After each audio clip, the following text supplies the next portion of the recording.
قسمت میخوام ست قبقب رو بهتون معرفی کنم. ست قبقب یک پک اقتصادی و کاملا تخصصی است برای افرادی که میخوان فقط قبقب رو کار کنن.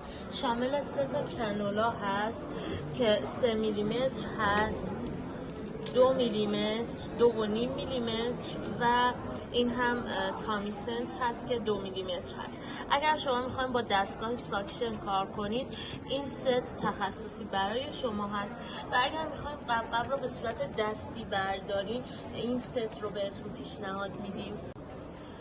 اگر خواستیم برای قبقب استفاده کنید، این ست رو برمیدارین که همونطور که مشاهده میکنید به صورت سوپر لوئر طراحی شده که نسل جدید کنولا هست و دارای برس تمیزکاری هست که برای هر کنولا موجود هستش در 3 سایز و سایزهای 3 میلیمتر، 2.5 میلیمتر و 2 میلیمتر هستش.